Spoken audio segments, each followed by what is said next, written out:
just like me, who care about the truth. Together, we read texts and discuss them in substantive ways. Our angle of entry is the Christian tradition, and our object is not just the market, but also the richly complicated tapestry of things from human experience, culture, religion, philosophy, and many other disciplines. This is why our group hosts quality thinkers, travels the world, and brings an entree of intelligent discourse to the table of Hope College. This might be bold to say given our present audience, but I think M&M is the apotheosis of liberal education, and anyone interested in learning more about markets and morality should please join our members at the table over yonder following the lecture. We'd be happy to answer your questions or provide you with some good reading. So now two very practical notes. Following Professor Montás' lecture, he'll be taking audience questions. So we have a mic. It'll be right there for you to ask your questions. Feel free to form a line. Second, and most importantly, the bookstore is selling copies of Professor Montás' most recent book, and he has graciously agreed to sign those for you. So now, it is my honor to introduce Professor Roosevelt Montás. Professor Montás is the senior lecturer in American Studies at Columbia University, having also achieved there a PhD in English and Comparative Literature. For a decade at Columbia, Dr. Montás held the position of the director for the Center of the Core Curriculum, in addition to serving as the Associate Dean of Academic Affairs. In 2005, he won the Bancroft Award for his thesis, Rethinking America, Abolitionism and the Antebellum Transformation of the Discourse of National Identity. Clearly, Professor Montás is unafraid to engage in the complicated and the challenging. And what makes my selective presentation of his achievements more remarkable is the story of his origin. Professor Montás was born in the Dominican Republic and immigrated to the US at age 11. English was not his first language, but I, for one, am thankful it is his second. Recently, this morning, in fact, I finished his book, Rescuing Socrates, How the Great Books Changed My Life and Why They Matter for a New Generation. As one reviewer lauded, Rescuing Socrates turns out to be a fabulous exercise in rescuing ourselves. I found this to be true.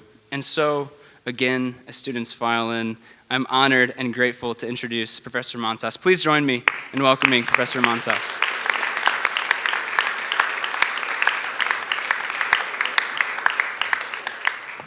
Thank you, Logan, for that generous and warm introduction. And thank you all for being here.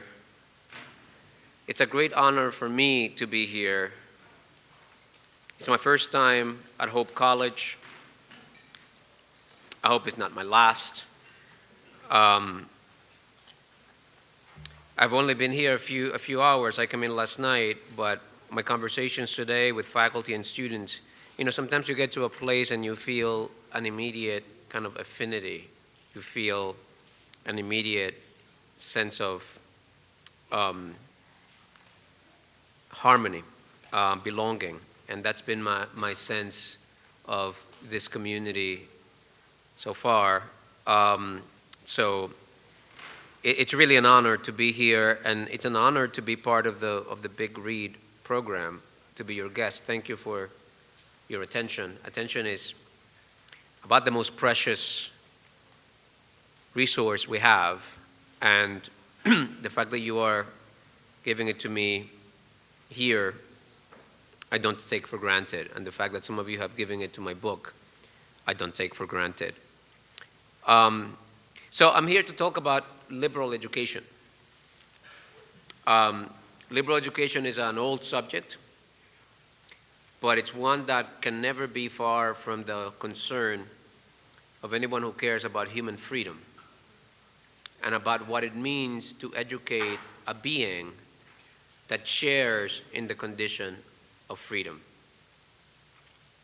So last year, as Logan said, I published a book called Rescuing Socrates, How the Great Books Changed My Life and Why They Matter for a New Generation.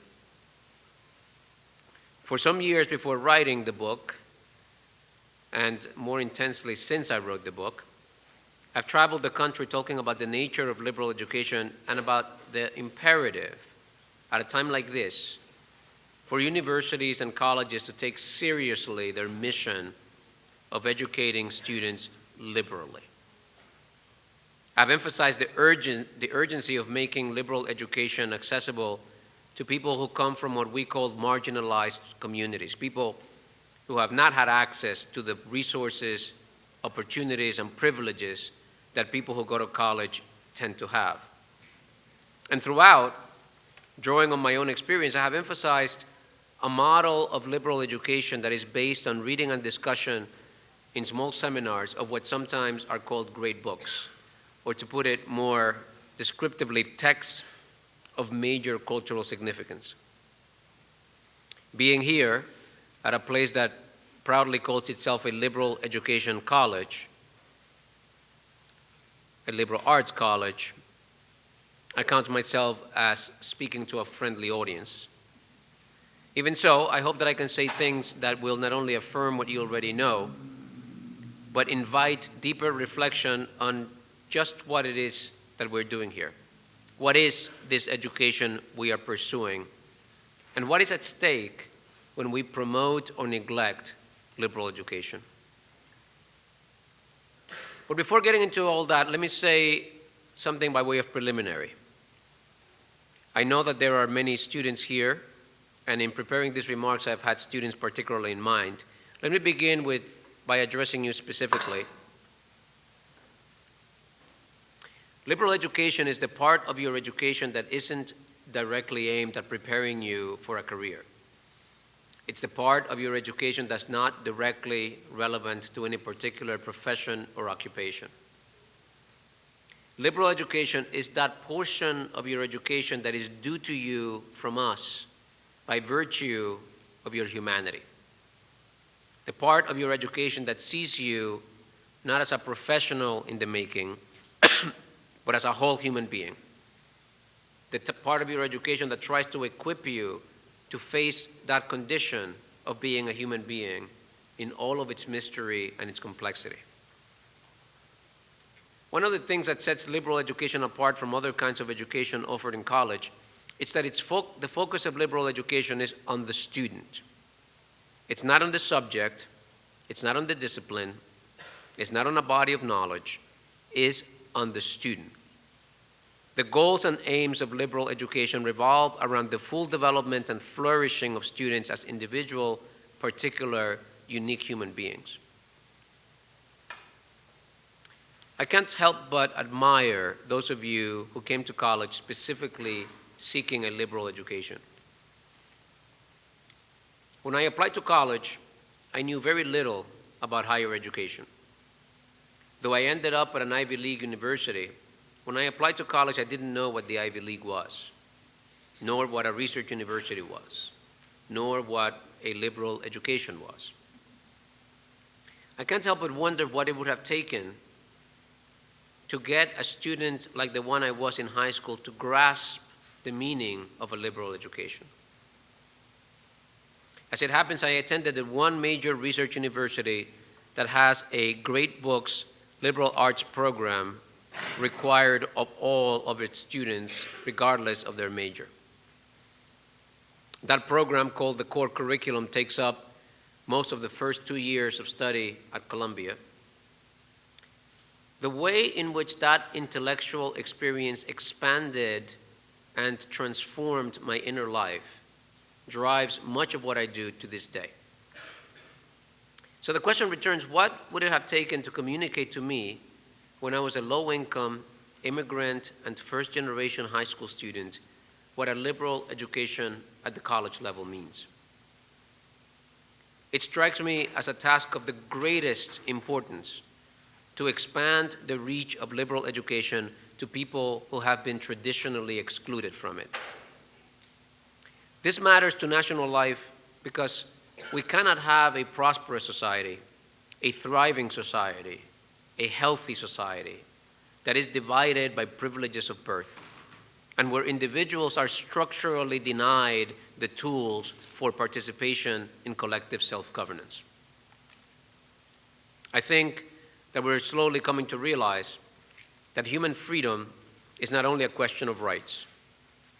The legal scaffold of rights, laws, and the fair administration of justice, it turns out, is only the beginning.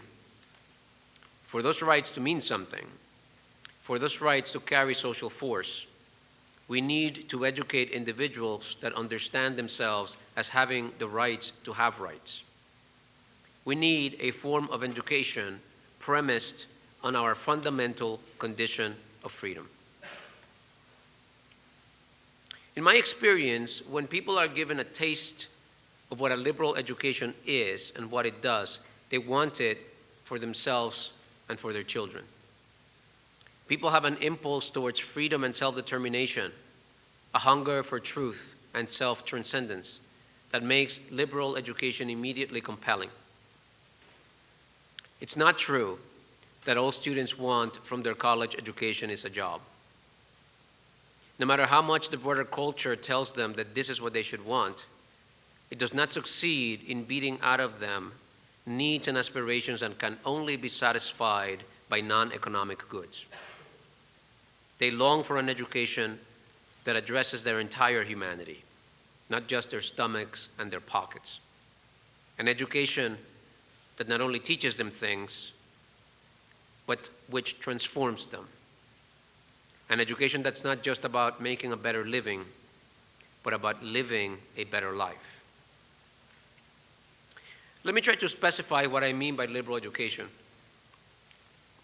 That term, though used a lot in higher education, it's actually poorly understood even among academics. In the general public, it gets cold reception, combining the political baggage of the word liberal with the reputed uselessness of studying art. The idea of liberal education goes back to the ancient democracy of Athens, where it was conceived as the education appropriate for free citizens. Aristotle described it as an education given not because it is useful or necessary, but because it is noble and suitable for a free person.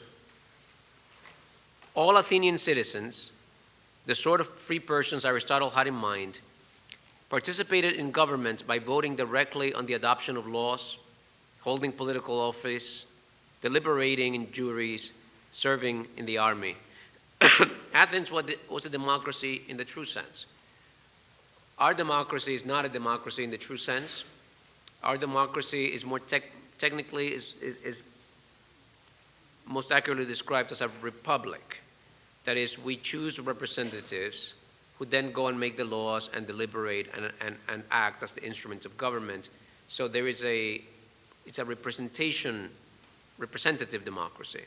Athens was a direct democracy. Every citizen served in political office. Every citizen deliberated, debated, proposed, and voted on laws. Every citizen served in the army and formulated foreign policy.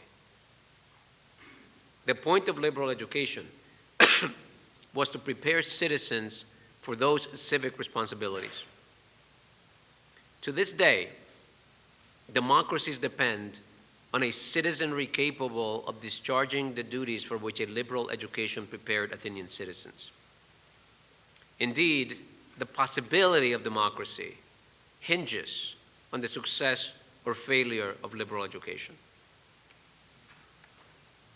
And you can think about the democratic crisis that we are experiencing in the United States as in some way due in part by a failure of liberal education. That is a failure to sufficiently, universally enough, disseminate the capacities, the dispositions, the character that is developed by liberal education. The democratic way of life necessitates and demands a liberal education. In the slave democracy of Athens, and Athens was a slave democracy, I know many of you are students of political science and will recognize that there is a historic association between democracy and slavery. Our own democracy was founded and survived for a long time as a slave democracy. One can wonder about what that connection is and to what extent we have overcome that, or to what extent we have not. But in the slave democracy of Athens, liberal education was distinguished from the education of an enslaved person or of a vulgar craftsman. Today, liberal education is distinguished from professional, technical, or vocational education. Liberal education looks to the meaning of a human life beyond the requirements of subsistence. Instead of asking how to make a living, liberal education asks what living is for. These studies, says Aristotle, are undertaken for their own sake, whereas those relating to work are necessary and for the sake of things other than themselves. So liberal education addresses the human yearning to go beyond questions of survival to questions of existence. And it is concerned with this condition that we all share, the condition of freedom. It is a condition that we share by virtue of what Marx called our species being. Now, there are, of course, lots of ways in which we're not free. We are constrained on every side, enmeshed in contingency, subject to biological and evolutionary imperatives driven by psychic forces, social forces, historical forces beyond our control, and sometimes even beyond our grasp.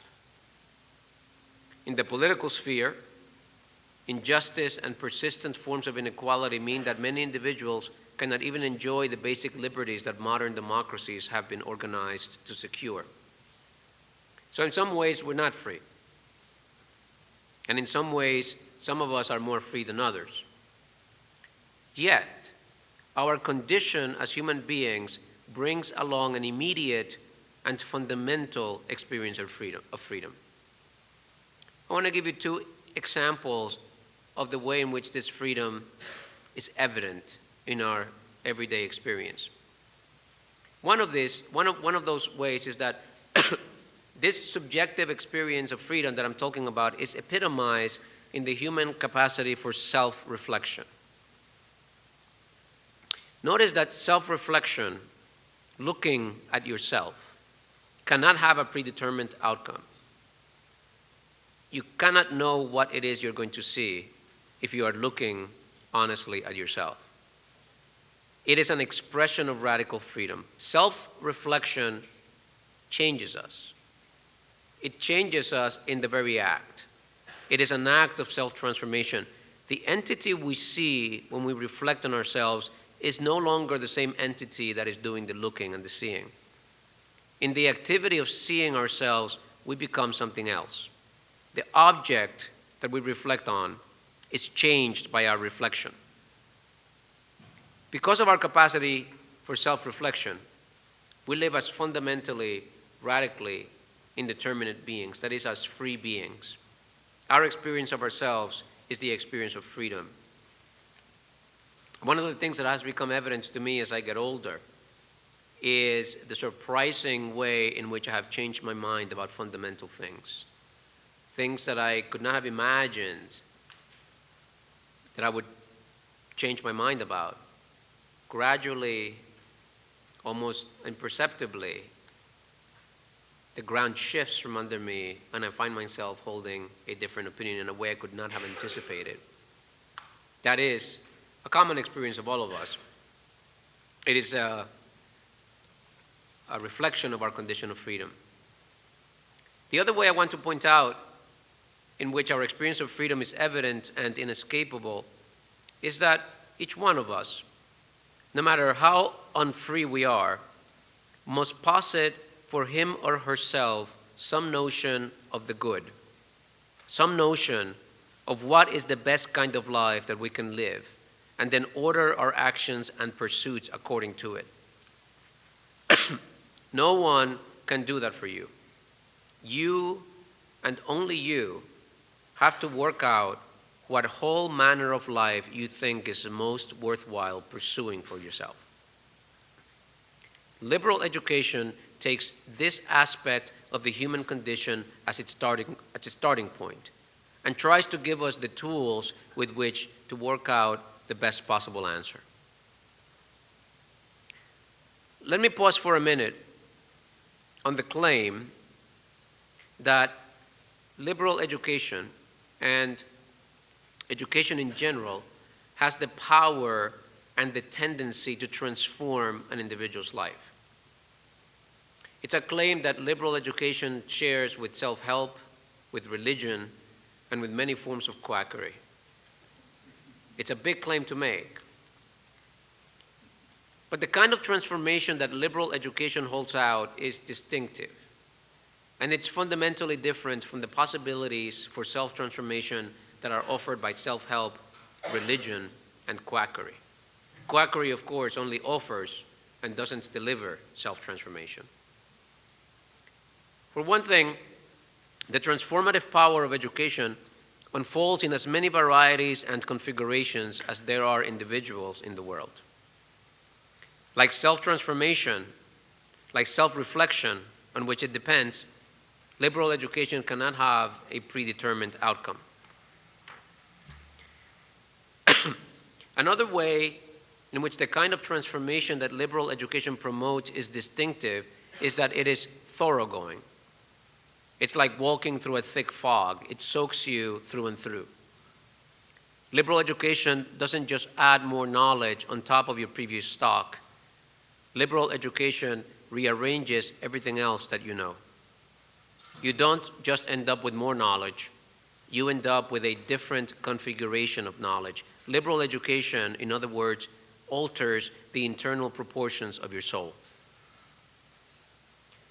My own life has been profoundly transformed by liberal education. And I am, of course, not unique in experiencing education that way. I would bet that many of you listening to me have had similar experience. Let me invoke that experience as it began from one of my intellectual and political heroes, Frederick Douglass. This is a passage from his 1845 autobiography, Narrative of the Life of an American Slave.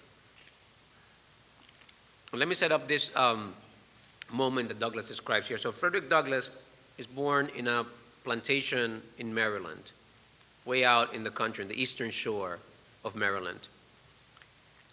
When he's about 8 years old, he's a slave in the plantation, of course. When he's about 8 years old, his enslaver, his legal owner, sends him to live with his brother, that is the master's brother, who lives in Baltimore, in the big city, the big port, bustling, cosmopolitan city, a city that, by the way, has a significant free black population. That brother, whose name is Thomas Auld, has a little boy, and little Douglas is sent there to be a companion to the boy and a household servant and slave. When Douglas gets there, well, he's shocked by so many things. Getting on the boat, seeing the big ships, seeing the port, seeing free black people. He's never seen so many people before. And special shock, different experience for him is that the woman of the house, the mistress, the wife, the mother of the child, has never had a slave before, and treats him like a little boy, like a human being. And Douglas is profoundly moved and kind of, in some ways, transformed by, for the first time, being treated like a child. So this passage comes from when he arrives at the house, his early days. In this passage, the N-word is said about Douglas in the same derogatory slur way that we use it today. I'm not going to pronounce the word because it's a word that has gathered such high voltage that some people just find it offensive to be said, like a curse word that would not be polite to say in mixed company. So I'm not going to pronounce the word. I'm going to just replace it with the word slave. But you'll be able to tell where the word appears. Our American ear is so attuned to the charge of that word that you'll be able to tell. So I'm not going to pronounce it. Here it goes. Very soon after I went to live with Mr. and Mrs. Auld, she very kindly commenced to teach me the ABC, right? How to write letters. After I had learned this, she assisted me in learning to spell words of 3 or 4 letters. Just at this point of my progress, Mr. Auld found out what was going on and at once forbade Mrs. Auld to instruct me further, telling her, among other things, that it was unlawful as well as unsafe to teach a slave to read. To use his own words further, he said, "If you give a slave an inch, he will take an ell." We have a version of that saying, if you give somebody an inch, they'll take a mile. This is what he's saying. If you give a slave an inch, he'll take an ell. A slave should know nothing but to obey his master, to do as he is told to do. Learning would spoil the best slave in the world. Now, said he, if you teach that slave, speaking of myself, how to read, there would be no keeping him. It would forever unfit him to be a slave. He would at once become unmanageable and of no value to his master. As to himself, it could do him no good, but a great deal of harm. It would make him discontented and unhappy. Now Douglas breaks back in. These words sank deep into my heart and stirred up sentiments within that lay slumbering and called into existence a new train of thought. It was a new and special revelation, explaining dark and mysterious things with which my youthful understanding had struggled, but struggled in vain. I now understood what had been to me a most perplexing difficulty, to wit, the white man's power to enslave the black man. Now, think about this. Douglas, it's a black boy, grows up among slaves in the plantation, so he sees black people all the time. He also sees white people in the house all the time, has intimate knowledge and interactions with both blacks and whites. He knows that he sees that black people are not dumber, they're not weaker, they're not in any way inferior to the whites. He sees the whites intimately, up close. He knows that they're not smarter, they're not stronger, they're not better in any way that he can see than the black people that he knows. Yet, it's all the white people that enslave the black people. And Douglas can't figure out how this could be, how this came about. What can explain this? Here, he heard the answer to this.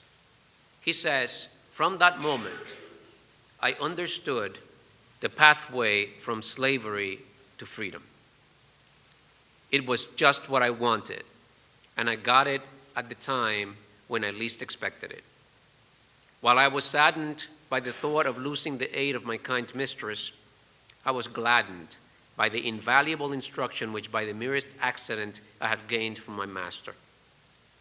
Though conscious of the difficulty of learning without a teacher, I set out with high hope and a fixed purpose, at whatever cost of trouble, to learn to read.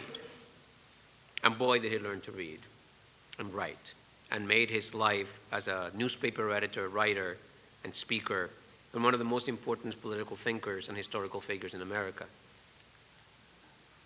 Now, you might say today there's no slavery. Slavery, it's a thing of the past, outlawed by the 13th Amendment.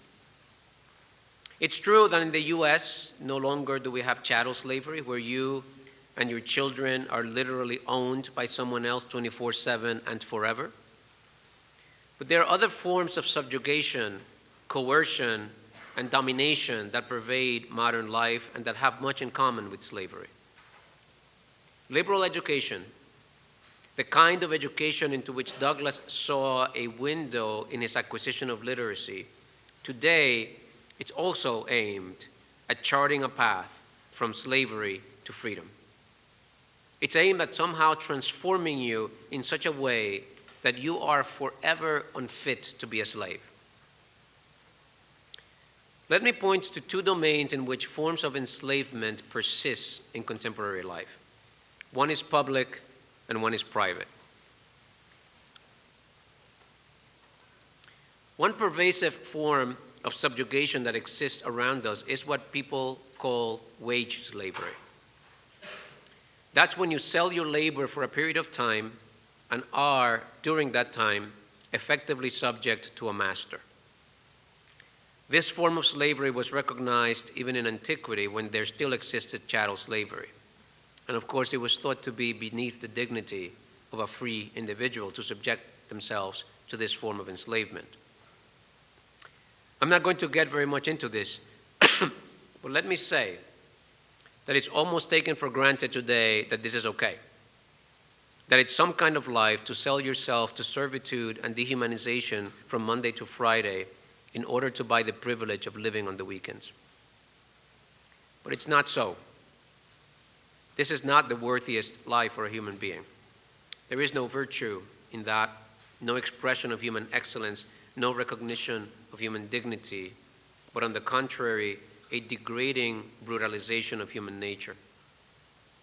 So it's not education to prepare you and convince you to sell some portion of your humanity for wages. Yes, of course, education should give you skills and competencies that have value in the marketplace and enable you to make a better living than you would without an education. But there is also a higher and more fundamental calling to education. And in our colleges and universities, the liberal arts are the curricular expression of that calling. Education should also be about how to be free, about how to live the life of a free individual, not just how to live the life of a hired laborer. So that's one form of subjugation that exists today. There is another and more pervasive kind of subjugation and slavery, and that is when one aspect of ourselves exerts tyrannical control over another. I heard somebody say the other day, something that I found very illuminating, that addiction is when the sources of pleasure in your life get narrowed down to one. And happiness is when the sources of pleasure in your life expand and keep expanding to many, many different things. Addiction is a form of slavery. Jean-Jacques Rousseau, in his Social Contract, writes, "To be driven by appetite alone is slavery, and obedience to the law one has prescribed for oneself is liberty." This even more pervasive aspect of servitude has to do with the contradictorily layered nature of our psyche. Freedom, is great. We love freedom. But it brings its own problems. Until recently, many of you lived at home and under the governance of your parents. And even those of you who don't or who haven't for a while, no doubt you remember that one of the shocks of college life is the challenge of self-governance. Many people who fail at college fail not for intellectual reasons, that the material they are asked to learn is just beyond their grasp, but they fail because of failures in self-governance. How do we organize the tangle of psychic forces, conflicting desires, and contradictory impulses that coexist in our mortal frame? You want to be fit, but you don't want to work out. You want to lose a few pounds, but you want to eat that dessert. You want to be on time, but you don't want to get out of bed. We can and do desire entirely contradictory things with complete sincerity, wholeheartedness, genuineness. Our capacity, our desire, our capacity to want things is completely independent of our capacity to reason and to submit things to logical examination. So how do we put all that together? And why does it matter how we put it all together? I submit to you that the maximal possibilities for human freedom, once our legal freedom has been reasonably secured, come from the optimal organization, from more or less successful integration of our conflicted inner lives.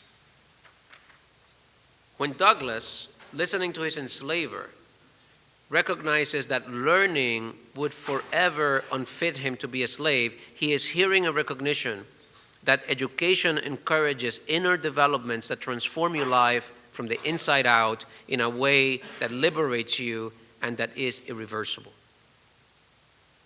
Liberal education is not a theoretical abstraction removed from how you live your life.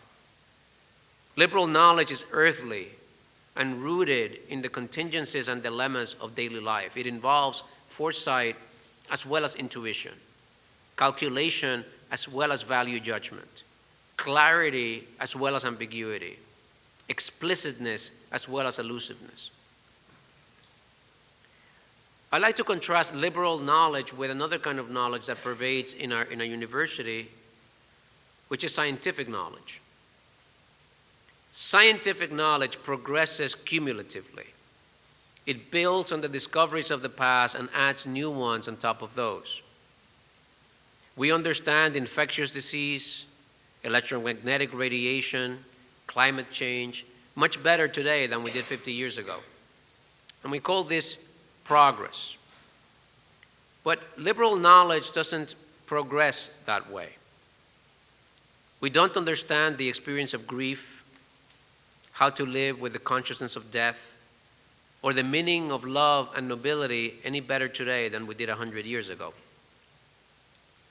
The latest war novel is not an improvement on the Iliad. The same goes for art. Warhol and Rothko are not superior to Michelangelo and Renoir. Art doesn't get better as time goes on. It's worth remembering that universities were established in an environment of information scarcity. Some of us remember when it was a thing to live with access to a university library. Sometimes people would choose their jobs, where they would work, where they would live, based on whether they had access to a research library. But we're in a different world now. The least thing our students need today is to be given more information. The biggest thing that they need is some way of judging what information matters and what doesn't, what information is worth paying attention to. Attention, not information, is now the scarce resource. Students need to educate their attention. Liberal education works by educating attention. It uses information, but what matters is the direction towards which the student's attention is turned. That is, liberal education works on the affective disposition of the student. You might remember this quote from Plato's Republic. And if you don't remember it, here's a quote from Plato's Republic. Education isn't what some people declare it to be, namely putting knowledge into souls that lack it, like putting sight into blind eyes. Education, on the other hand, as our present discussion shows, assumes that the power to learn is present in everybody's soul, and that the instrument with which each learns is like an eye that cannot be turned from darkness to light without turning the whole body. Then education is the craft concerned with doing this very thing, this turning around, and with how the soul can most easily and effectively be made to do it. It isn't the craft of putting sight into the soul. Education takes for granted that sight is there, but that it isn't turned the right way or looking where it ought to look, and tries to redirect it appropriately. Another way of saying that liberal education concerns the redirection of the student's affective disposition is to say that liberal education is about teaching students how to organize their freedom, teaching them to discern what objects are most worthy of their attention. So the book I wrote is called Rescuing Socrates: How the Great Books Changed My Life and Why They Matter for a New Generation. You can hear the claim I've been discussing about transformation embedded in that title. By the time I started writing the book, I had spent 10 years as director of Columbia University's Center for the Core Curriculum, and many more than that, teaching and advocating for liberal education based on the study of canonical texts. Even though I always recognized the value of liberal education to be rooted in a subjective and personal experience, throughout my time as director of the Columbia Core, I avoided making the case for liberal education with reference to my own life story. My reluctance to share my life story stemmed from my distaste for the stereotypes associated with the immigrant story, with the rise of poverty, from poverty and marginality through education. It's not that these things aren't true about me, but that I have been averse to turning those aspects of my life into an identity. In the same way, and probably for similar reasons, I have resisted a force I have felt pressing on me from the whole culture to define my identity primarily in terms of my ethnicity and the color of my skin. But the decision to write a book about liberal education and making a case for it caused something to unlatch inside of me.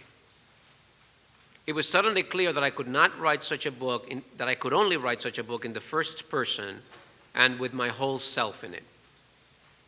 My case for liberal education would have to weave together the arguments and insights I had developed over the course of my academic career with an honest examination of my inner and outer life and how it had been shaped by liberal education.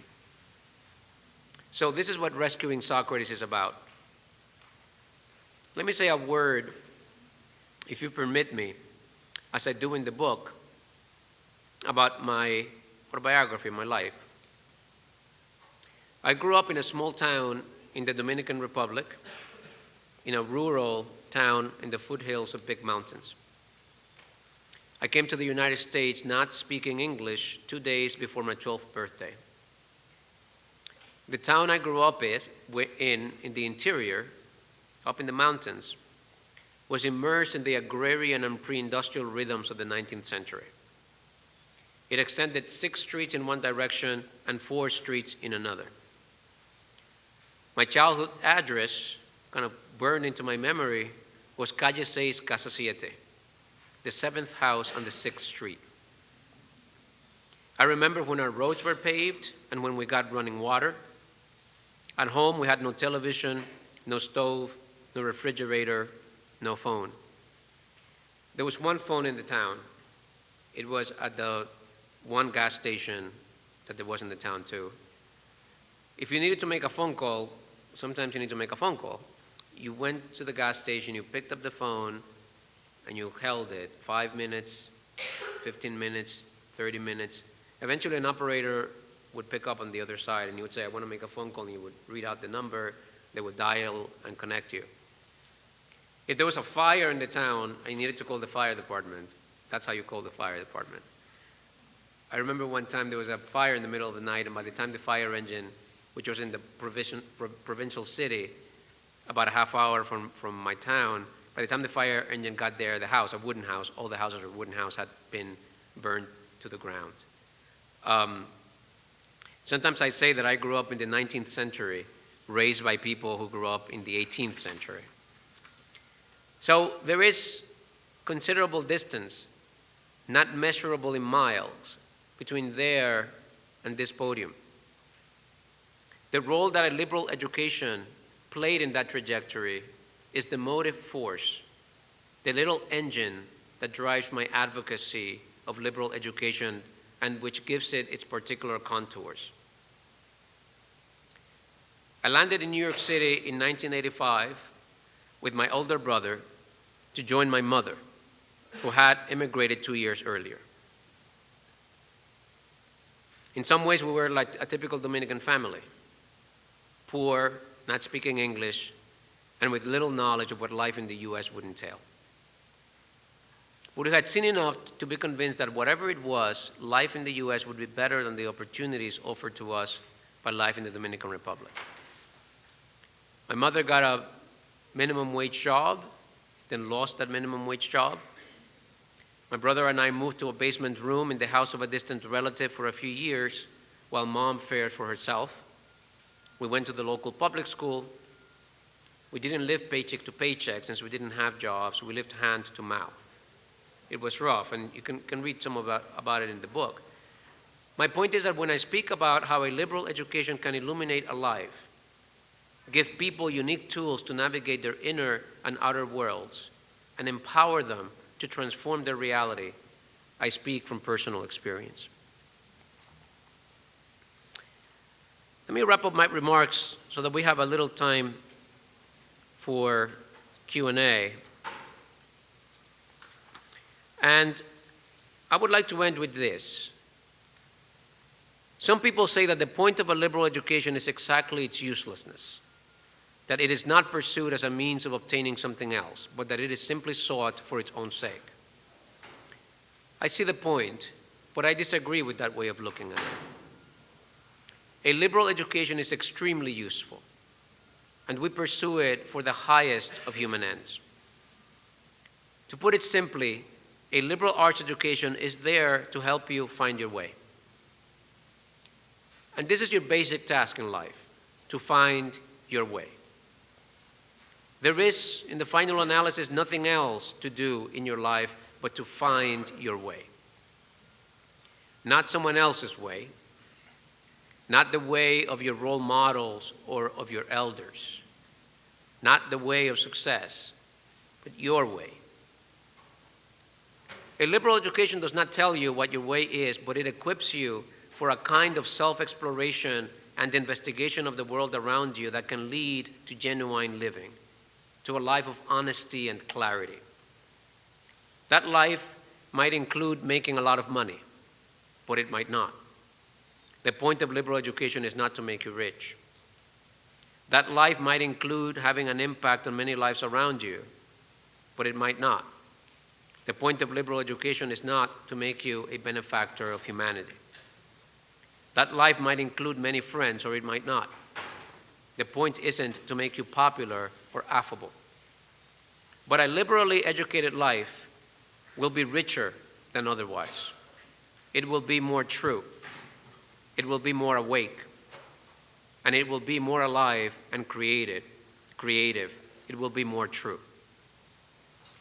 To modify a quote from Henry David Thoreau, if a liberal education does one thing, it is to ensure that when you come to die, you don't then discover that you have not lived. Thank you.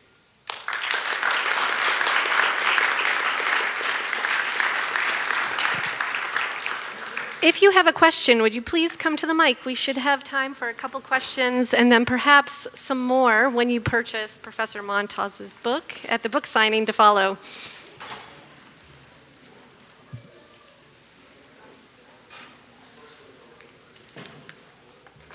Hi. Hi there. Sorry, I kind of lost my voice. I really liked what you shared about Frederick Douglass because I've heard of him, but I've never really read any of his work. Oh man, you should check out one of those autobiographies. He wrote 3 autobiographies. One of them, from which I quoted, is fairly short and so punchy and so moving, really extraordinary. It's called Narrative of the Life of an American Slave. It's great reading. I recommend it. Yeah. I think one of the most interesting parts was when you were talking about how, just in general, how education frees us from things. So I want to know, kind of in more specific terms, what do you think are some things that education frees us from that you see happening in our world, in the U.S.? Yeah, great. Thank you. Well, I think liberal education can liberate you, and when it works well, liberates you from bondage to your own desires. That is, it gives you a way to manage your structure of desire, a way to bring order into them in such a way that they don't undermine, in such a way that immediate goals don't undermine long-term goals, in such ways that inclinations that one has that are based on narrow or failure to take into account the way things really are, the reality, in a way that those desires that are formed on that basis don't undermine your desires that are based on the form of an alert and awakened understanding of reality. I think liberal education can liberate you from bondage to ideology.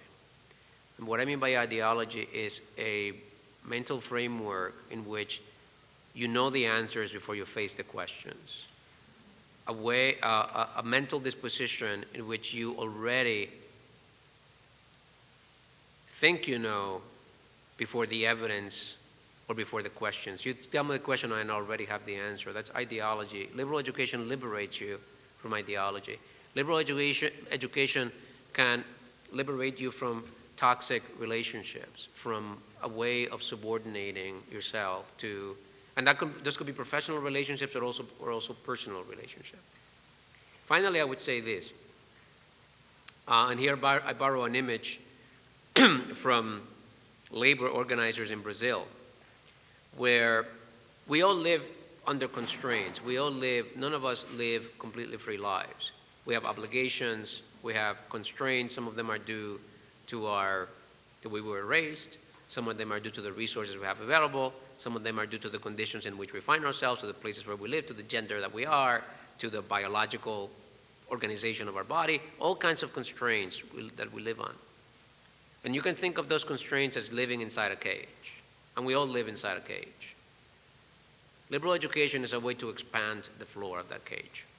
Liberal education is a way to expand the space of autonomy, the space of the exercise of freedom. By expanding your mind, by opening up vistas, perspectives, ways of understanding the world that unmoor you from assumptions and prejudice. Yeah. One actually follow-up question to that. Yeah.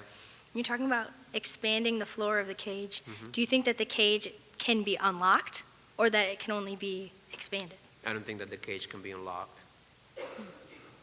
That is, we're human beings. We have constraints about, like, you can't run 70 miles an hour. You can't survive underwater. You can't survive in outer space.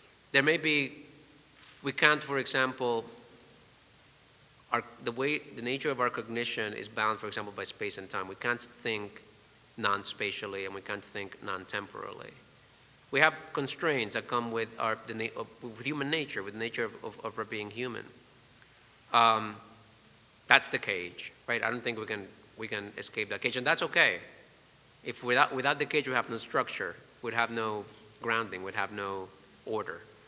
But we can't expand that floor. I think almost without limit, and I say almost without limit because you can't unlock the cage, but you can expand it. Thank you. Okay.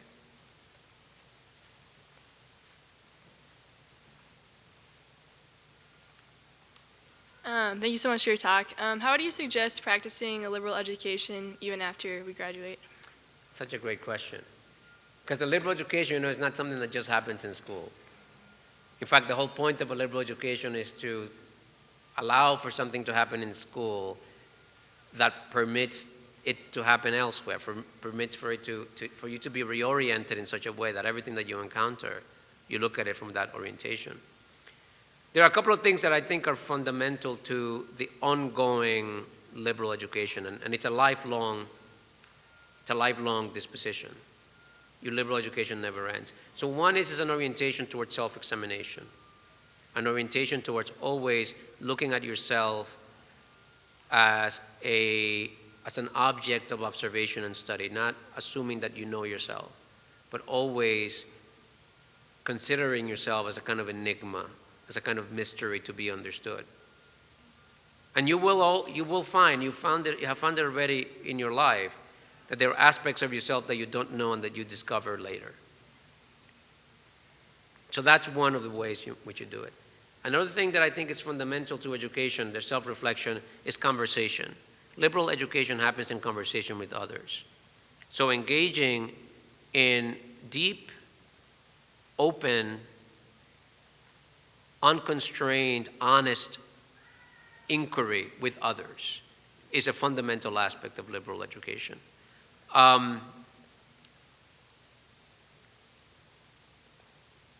Self-reflection, conversation, constant conversation with others, exposure to, how do I put it, great ideas, books, art, films, exposure and grappling with the most kind of sophisticated expressions of our humanity that you encounter in ideas, in art, in the world around you. So this kind of seeking out intellectually challenging and intellectually expanding experiences. The last thing I would say is always asking the fundamental questions. I have a 4-year-old, and he loves to ask the fundamental questions. It always stumps me. And that's the kind of curiosity and openness that I think a liberal education fosters. You read St. Augustine, you see that St. Augustine, even though he's writing as a grown man, he never outgrew the 4-year-old mind. Asking fundamental questions, asking the basic root questions about whatever you encounter. So I think those are kind of forms, those are ways in which you can remain actively promoting liberal education, actively liberally educating yourself, self-reflection, conversation, exposure to intellectually expanding experience stimuli, and asking the fundamental questions.